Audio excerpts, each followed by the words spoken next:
तो क्या हाल है दोस्तों। आज हम जानेंगे क्लास 9 फिजिक्स के चैप्टर 4 में का कुछ क्वेश्चन जो है दाब और घनत्व। दाब और घनत्व के बारे में हम लोग क्या करेंगे, स्टडीज करेंगे, क्योंकि ये 4 चैप्टर गुरुत्वाकर्षण में का है। ठीक है, तो देखिए कहता है कि दाब का डिफिनेशन यानी परिभाषा क्या होता है। दाब को इंग्लिश में हम लोग प्रेशर कहते हैं। दाब को इंग्लिश में क्या कहते हैं, प्रेशर कहते हैं।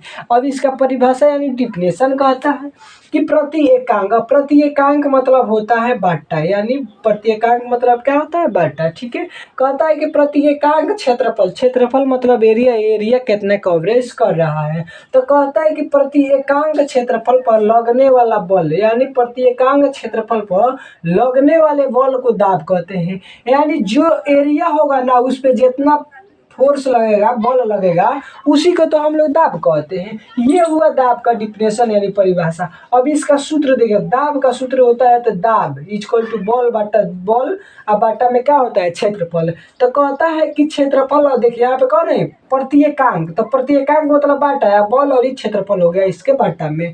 पी यानी प्रेशर है, एफ और ए। आप देखिए क्या कहता है, इसका मात्रक क्या होता है, इसका मात्रक होता है न्यूटन, क्योंकि बॉल का मात्रक हमने अगले वीडियो में बताया क्या होता है, न्यूटन होता है। और एरिया यानी क्षेत्रफल का होता है, स्क्वायर होता है। इसका डायरेक्ट फॉर्मूला लिखा सकते हैं, newton equal to metre to minus, क्योंकि नीचे स्क्वायर होता है तो ऊपर चला जाता है, किस में होता है, माइनस में होता है।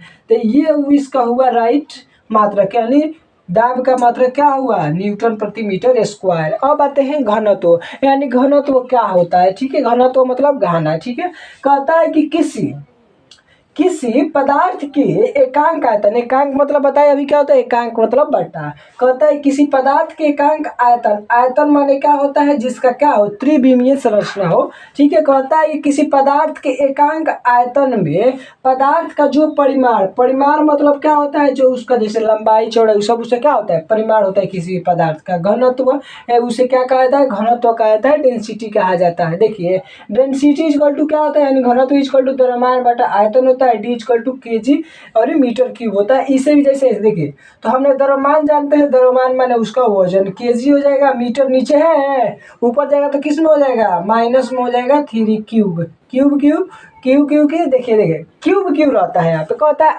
आयतन किस पे, क्यूब, मैंने जिसका त्रिविमीय संरचना बनता हो, 3 संरचना बनता हो, उसे आयतन कहा जाता है। तो देखिए इसमें समझ में आ गया होगा, पूरा आसान। ना आया होगा कमेंट बॉक्स में कमेंट जरूर कीजिएगा। धन्यवाद।